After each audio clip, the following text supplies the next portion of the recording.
Hi hello friends, welcome back to my channel. അപ്പോൾ ഞാൻ നാട്ടിൽ പോകാൻ വേണ്ടിയിട്ട് റെയിൽവേ സ്റ്റേഷനിൽ വന്നേക്കുക. നൈറ്റ് ഡ്യൂട്ടി കഴിഞ്ഞിട്ട് അതേപടി ഇറങ്ങിയതാണ് ഗൈസ്. എനിക്ക് എവിടെയെങ്കിലും ഒന്ന് ഉറങ്ങിയാൽ മതി എന്നാണ്.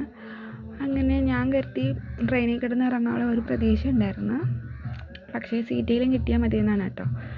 അങ്ങനെ വിശന്നിരുന്നപ്പോൾ ഞാൻ അവിടുന്ന് ഇടിയപ്പവും കടലക്കറിയും മേടിച്ച് കഴിച്ചു. നല്ല ടേസ്റ്റ് ഉണ്ടായിരുന്നു ഇടിയപ്പവും കടലക്കറിയും. അങ്ങനെ 10:45 ട്രെയിനിൽ കയറി ഏകദേശം കൊല്ലമൊക്കെ കഴിഞ്ഞപ്പോഴാണ് സീറ്റ് കിട്ടിയത്. അങ്ങനെ നല്ല തിരക്കുണ്ടായിരുന്നു കേട്ടോ. എങ്ങനെയെങ്കിലുമൊക്കെ സീറ്റ് കിട്ടി. പിന്നെ വന്നെത്തി. അങ്ങനെ ആലുവ വന്നിറങ്ങിയപ്പോഴത്തേക്കും ബസ് സ്റ്റാൻഡിൽ പോയി. മെയിൻ ബസ് സ്റ്റാൻഡിൽ പോയപ്പം ത്രൂ ബസ് ഉണ്ടായിരുന്നു. അങ്ങനെ ത്രൂ ബസ്സിൽ കയറിയപ്പോഴത്തേക്കും ഇങ്ങിവിടെ എത്തി. നാട്ടിലേക്ക് ഇവിടെ സ്റ്റോപ്പ് എത്തിയപ്പോഴത്തേക്കും അങ്ങനെ കൂട്ടിക്കൊണ്ട് പോകാനായിട്ട് ഹരിയും കുക്കിയൊക്കെ വന്നിട്ടുണ്ടായിരുന്നു. എന്താ പറയുക ഗൈസ്, രാവിലെ 10:45 കയറിയതാണ്. വീടെത്തിയപ്പോഴേക്കും 6:30 കഴിഞ്ഞു. ചായ ഒക്കെ കുടിച്ചപ്പോഴൊന്ന് സമാധാനമായ ഗൈസ്.